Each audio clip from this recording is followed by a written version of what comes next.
All right, we're live. Okay, welcome to our third episode of Beyond With, a LinkedIn Live interview series created by BLab Hong Kong and Macau. I'm Samantha, your host today. So by now, you may already know, in each of our episodes, we invite B Corp leaders to share how B Corps go beyond business as usual, go beyond expectations, go beyond their comfort zones every day to create a business that works for our people and our planet. And in our third episode, we invited the senior consultant of Knowmium to share how they go beyond training and education. It may be a rather unfamiliar name, but Knowmium is a communication consulting firm that specializes in persuasive communication. They work with multinational and Fortune 100 firms around the globe. So without further ado, please welcome Robert Kienzle. Hi, Robert. Hello, Samantha. Thank you for having me here. Great to have you. So can you let us know actually what does Knowmium do and what does persuasive communication really mean? I get that question a lot because anybody could call themselves a consultant. Maybe not anybody, but what we do is we work with firms. Most of them are financial, but we do work in multiple industries. And we take a look at what are their communication needs. These could be employees who need to give presentations. These could be team leaders that need to communicate one-on-one or in small groups better. It could deal with negotiation. It could deal with sales. If it has to do with influencing other people and changing other people's minds and changing their behaviors, it's something that we consult on. So we do coaching, we run workshops, we run long-term programs that build on each other. So it's changing, week to week, month to month, whatever those clients need, we may need to adapt to fit really what they're looking for. Oh, wow. It's a very important skill, especially for people who want to build a movement and to make an impact, right? So tell us about your journey with Knowmium. So what prompted you to start and joining Knowmium, and what is your day-to-day like? Well, I knew the founder of Knowmium. His name is Joshua Davies. I knew him before Knowmium was ever founded.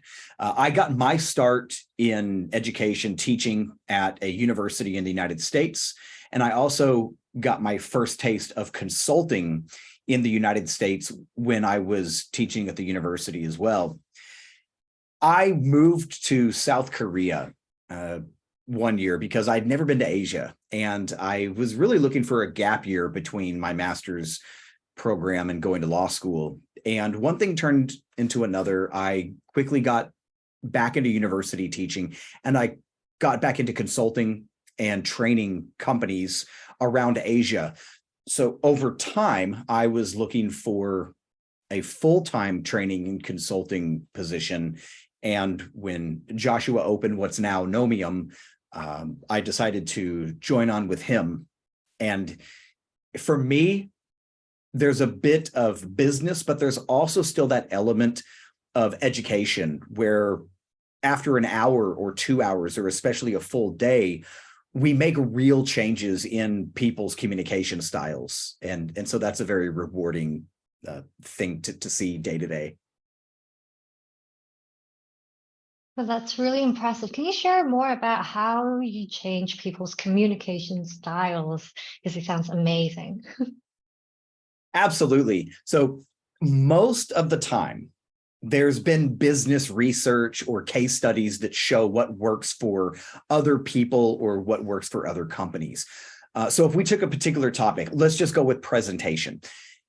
An individual may need to give a presentation, and there may be persuasive methods that usually work with audiences, and we help that individual tailor their message to the specific audience they need to talk to. But we also take a look at that specific individual's style, their speaking style, their body language, their mannerisms. And so we can give advice of what usually works best. But once again, it's tailored to that individual. And the same thing would happen if it was a negotiation program. Yes, there are things that often work for other people in negotiation, but until we look at that specific situation, the buyer and the seller, and then what are their needs? What are their desires? What is their relationship, if they have a business relationship at all? And we can put those things together and usually make paths to that better communication. Wow, that's really, refreshing to know all this kind of stuff. And so I imagine you must be very busy day to day doing research and coaching people. So what is your day-to-day like? It really does change based on the needs of the clients. Week to week, there could be multiple programs happening with multiple clients. And then the next week, there could just be nothing, because we do try to tailor to the client's schedules. In that case, I spend a lot of my time when I'm not working directly with the client, whether it's preparing for the client, but I also spend time doing other research. About 1 year ago, I released a book on hybrid communication. That's free on our company website. We put that out free to the world because we feel like if somebody needs to know how to communicate better with people face-to-face and also online, it can be very challenging. You're looking at the face-to-face people, you're looking at the virtual people, and managing all of that can be pretty stressful. So that's just an example of something that I've put out when I'm not necessarily working directly with a client, knowing that it is hopefully helpful to people who need it.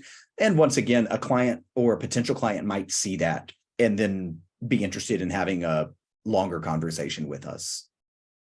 This is absolutely helpful. I mean, especially in today's world.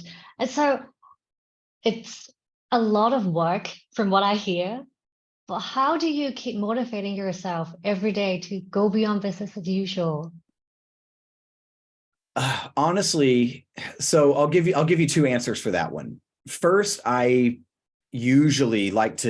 like variety in life. So I like to have the ability to travel. I know during the pandemic, travel wasn't really happening much, but we were still traveling virtually. We are actually increasing our networks during the pandemic because of all the virtual events that were happening. And I actually got to meet some wonderful people that I would have never probably met if it wasn't for all the virtual events happening. But I do love to travel. I like to see other places. I like to visit, whether it's a client office or whether it's another country. So there's that demanding aspect of dealing with different time zones, dealing with different client needs, the time that it takes to actually travel, that takes hours and hours, during a day if you're traveling. But at the same time, there's that rewarding nature of variety. The other thing, I guess personally, people ask me this a lot, and it probably goes beyond the scope of the interview, but I don't have kids. I don't have a pet. So a lot of people say, "Oh, I'm so busy all weekend. We've got to go to my son's martial arts classes." It's like, hey, it sounds great. I don't have that. So it gives me the free time to work on my own hobbies, spend time, with my wife or with my friends. Or again, developing something beyond. Yeah. Right. Yeah, I'm sure you have a lot more free time than other people who have kids or pets. I can tell because I have a dog. So from what I hear, you meet a lot of people every day. And so how do you inspire others to join you in this journey, to create positive change for our people and our planet? Well, so one of the mottos that we have at Knowmium is, helping people who do good do better. Now, that once again could be an individual communication skill. If somebody needs to be a better negotiator, we can help them be a better negotiator. At the same time, most businesses, and especially in business communication, it stays strong with trusting relationships. So in a negotiation program, just as an example, we usually aren't working with people who are buying or selling at one time and then they're done. There's going to be multiple meetings or business relationships that exist year after year after year. So knowing that, we help people become great negotiators. because they're always looking on how could they help other people, especially when it's mutually beneficial, or especially when it doesn't cost us very much. So there may be something one company might need to, give to another company. But it might be very, very helpful to that other company. And in that case, they're saying, hey, you're willing to help me. You're willing to have that conversation on what does help me the most. Even if you're giving something away, the cost may not be actually that much to us. So that's one way that idea might transfer in a training program or in a client coaching session. At the same time, we do work with a lot of our clients on nonprofit pushes, nonprofit initiatives, whether that's helping them organize some kind of meeting or helping make connections with other nonprofits. And we ourselves as Knowmium also have a nonprofit initiative called the Giving Speech, where we donate our programs directly to nonprofits throughout Asia. Really, we've done some of it outside of Asia during the virtual world during the pandemic. So there's a lot that goes into that, to helping individuals, helping businesses, but sometimes just helping directly those nonprofits that really wouldn't necessarily have the budget like a corporation would to run a full day workshop or even a half day workshop. Or if they do have that budget, we would want that to go to their specific cause. We can spend a half day when we're not working with our client, working with a nonprofit, just because it's giving those skills to people who may not have, access to them otherwise. All right. So I get the idea of helping people to be more persuasive, to even, benefit other organizations or people. But do you have an example to share with us on how this actually works? So do you mean an example of working, I guess, like with a client or with a nonprofit? Like a client or a nonprofit in the actual business case? Sure. So I won't name any names because I didn't ask for that. But let's go the nonprofit angle, because honestly, when we sit down with the business, it usually is more involved. There's many, many more conversations, because we may need to be looking at a lot of different individuals' communication styles and putting in that work for a paid program. But let's take a look at nonprofit, because once we get in there, when we work with those individuals, they could be a business or they could be a nonprofit, but we often approach them the same way. So let's imagine that so there's a nonprofit that I worked with for years here, and it's actually focused on women. Sometimes they focus on women who are new business owners or they're entrepreneurs, but maybe they need that assistance because they're almost going at it alone. They also have a focus on new mothers. They also have a focus on students who want to get skills to become business people. And so that's a nonprofit that I've worked with here in Hong Kong over the last few years. And what we'll often do is ask, well, what are you seeing with your either nonprofit staff or the volunteers, or sometimes it's directly with the community that they're serving. And we would just ask, where do you see a potential place where communication could improve the work you're doing, or even just make things easier? And so, for example, that nonprofit might say, some of our nonprofit organization, our representatives go and work with the Hong Kong government, but we need to know how to tell our story better. We have data sheets that have fundraising and the number of people we've helped and the different programs we've run, and we can get up there and we can repeat those bullet points. But what we really want to do is we want to touch the hearts of those people in the government, so they're open-minded to even listen to those facts and statistics. So in that case, I might say, well, let's take a look at running a storytelling program where before the session, anybody who attends is going to do some kind of short self-assessment.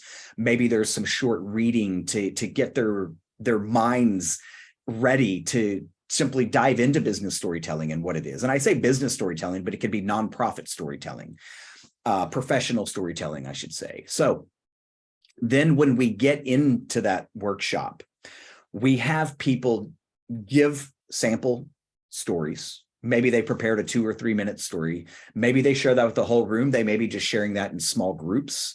Then we come back and we say, let's take a look at some statistics of why storytelling is so persuasive. Why are some of the top business researchers today recommending using business stories in a meeting, in a presentation? And then let's take a look at the elements. What is the structure of a story? And what can we do with what you brought today, putting it into that story structure and being flexible with it? Use your own style. We're not writing the story for you. We're asking you to take the elements of your story and then use some structure and some elements that are often successful around the world. Then we come back. We tell that new story. We get feedback on it. We see the other people and how in just, a 2 or 3 hour session, how they have improved that one story and made it stronger. Now, in the future, that story could be reused and retold.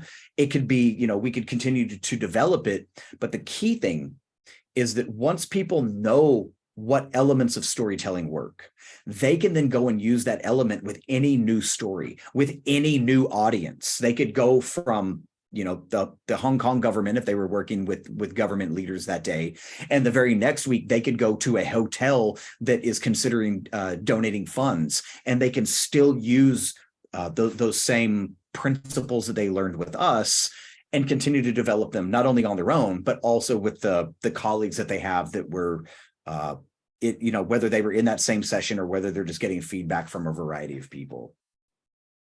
So I know that was a little bit, so you asked me for an example. Does that all make sense, or is there something else you want me to build on that? It's so much clearer now. It really gives me an idea or like a picture of exactly what Knowmium can help us and how, persuasive communication can really make an impact, make a change.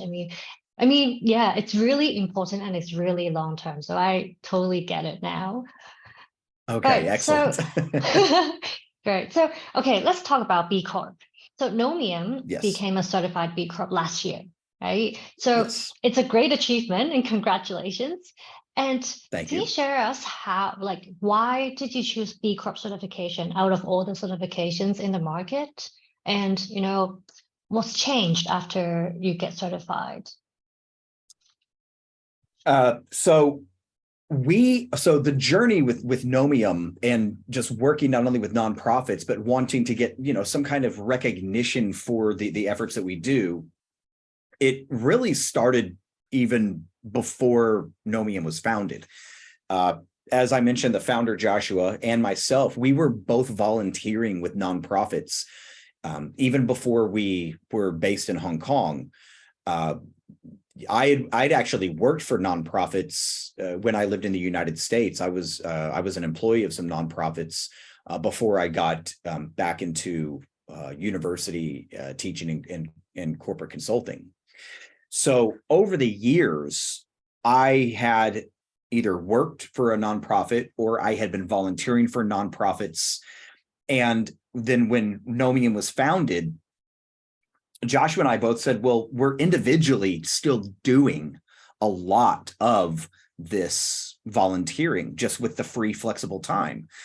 So let's take a look at what we could do to bring that into a more professional level instead of just at an individual level. That's where we got involved, or that's where we really created the Giving Speech, our nonprofit division within Knowmium. But we also took a look at what are we doing environmentally.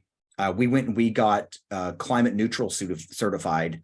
And that was even after years of purchasing carbon credits because we sometimes do travel to other countries. So we wanted to offset that with carbon credits. And then eventually we became climate neutral certified.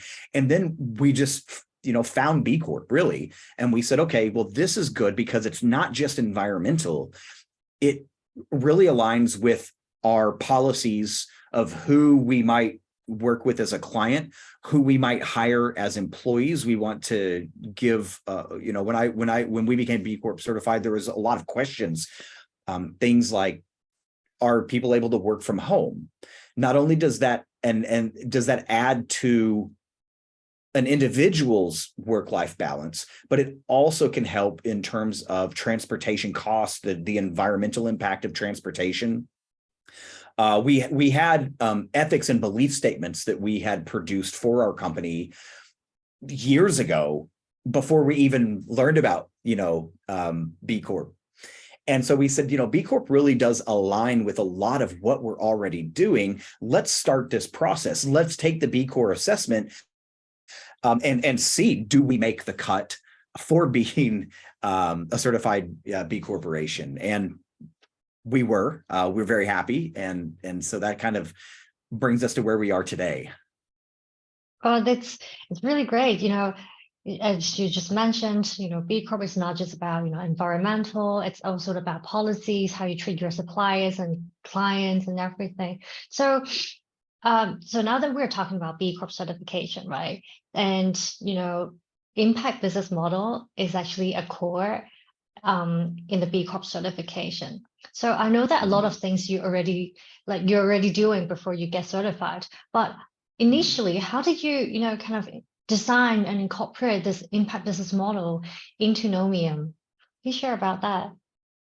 Absolutely. So, when the company was first being founded, we went above and beyond what was required by the government and started producing documents about not just our mission statement, but also about the business ethics and the ethical standards that we have, about how we conduct ourselves when we're communicating, when we're in a client office.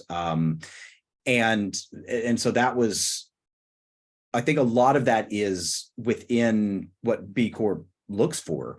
What would be hiring policies, non-discrimination, how are we following the ethical standards of the clients that we work with, and to represent them. And I know we talked about environment a bit, but we have a lot of clients that want to be a green company, and they have worldwide efforts of being that green company.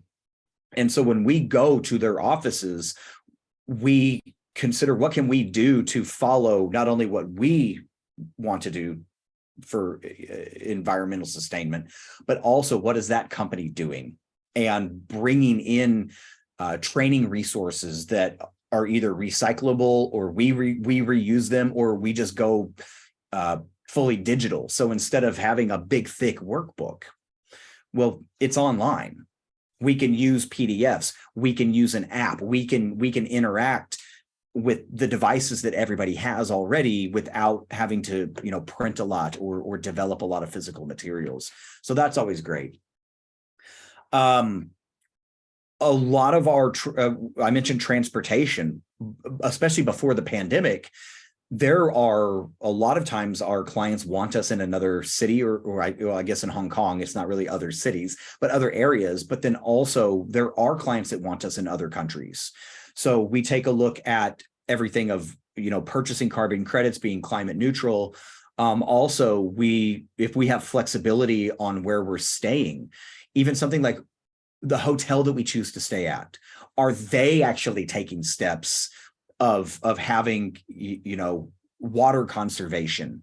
Are they asking their guests, if you can reuse a towel, please do, or if you don't need bed linen change every single day, please, let us know. And so I know that seems like small details, but year after year after year, there is a lot of money going into, who we might, be purchasing things from, whether it's transportation, whether it's accommodations.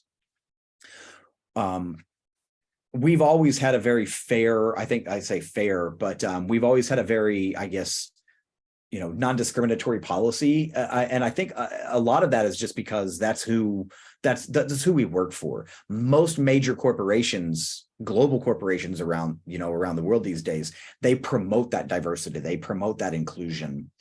And so we're following that, not just because it's what our clients might look for, but we also then go put that back in through our nonprofit efforts to then go and help disenfranchised groups, whether that's because of ethnicity in the country they live in, whether that's because of economics, whether that's just sometimes there's government policies that probably could be improved for certain populations, and we could say that in almost any country around the world, and so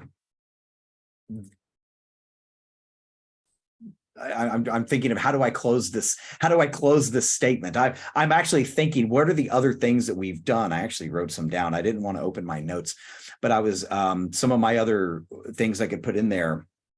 Are we sharing a lot of resources in terms of when we have physical training resources? Do we have access to that? So we're not going and purchasing new things. We can borrow, we can share, we can lend. There are professional development courses that we're, that from a company standpoint are supplied to us with some of our support staff. We bring them into some of the other training programs. We invite them into. So our administrator may not need to necessarily take a negotiation program. However, they're invited because we want to continually expanding that education. And it doesn't, if anything, it's helpful because it's then hopefully helping somebody who might be supporting us understand what we do better, but at the same time, they're in there learning and practicing some of those skills as well. Right. I get that. Well, it's a very, comprehensive and holistic approach to, really making an impact. I know, like, as you just mentioned, some of the points are actually very, small, but it's really the small changes that makes a difference when you do it every day, right? So, okay, moving forward, I know Knowmium focus on, communication, coaching, and training. Is there any specific impact that you want to create in the future, or is there a focus for 2023 that you want to, create or start moving? That's a great question. One of the things that happened in 2020 when the pandemic hit, and most of the training that we do was face-to-face, but not all of it. We had been working with companies before the pandemic in virtually. So in 2020, we took some of the experiences that we had doing virtual training, and we hosted public free workshops. So other facilitators, whether they were in our network or whether they had just seen something online, they were able to come to some of our workshops, and they were able to learn what are some skills of doing virtual training. And we also at the time put out other free books. We created a full resource page of virtual activities and how would you set this up? What software do you need? How could you run this for some of your employees or in your company? And so that, I know I'm talking about 2020, but moving forward now, as the world is becoming more normal, and I say that because in Hong Kong, we've only had no masks for 2 weeks. So Hong Kong feels like it's finally kind of back to normal now with the rest of the world. Yeah. So, but now there's a lot of people who are returning to the office, but there's a lot of people who are doing hybrid. So we're going to continue not only helping the nonprofits that we work with, but at the same time, the companies and the clients that we work with, some of them are still getting used to virtual, or they're taking their virtual to the next level. And some of them want more information about hybrid.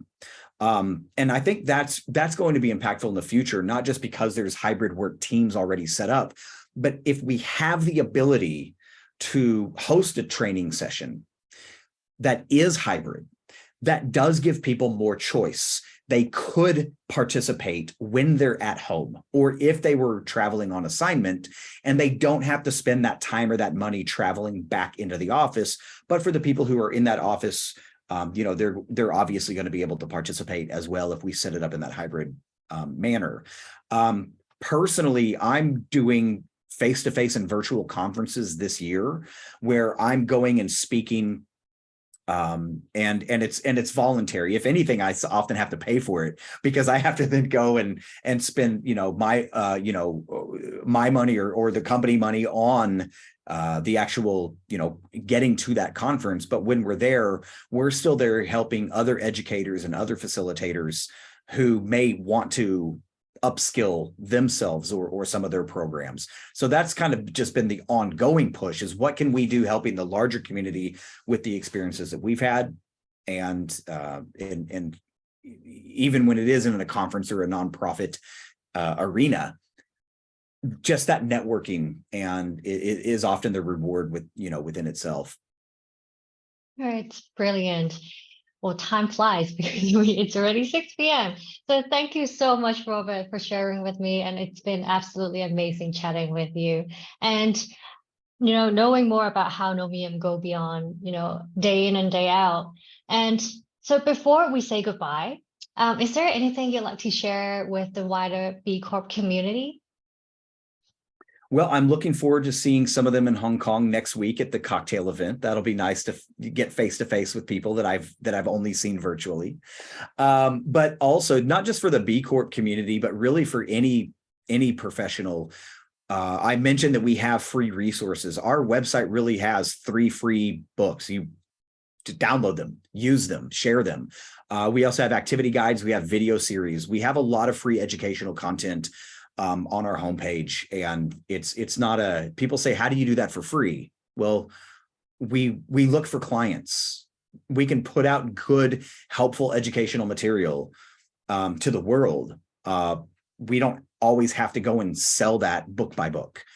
So hopefully, if people find that, whether it's about hybrid communication, virtual communication, about sales conversations, if that's something that you're interested in, it's completely 100% free. Well, absolutely. I'm going to check that out right after this session. Seriously. So, okay. Thank you, Robert. It's lovely. And thank you everyone for joining us today. And we hope you enjoyed it as much as I did.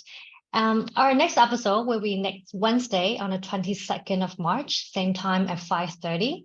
And we'll be chatting with Heidi, founder and CEO of Future Green, and we'll look into food sustainability and how they go beyond food and diet with a holistic approach. Great. Thank you. Thank you for everyone joining. And thank you, Robert, again. I'll see you. Thank you. Bye.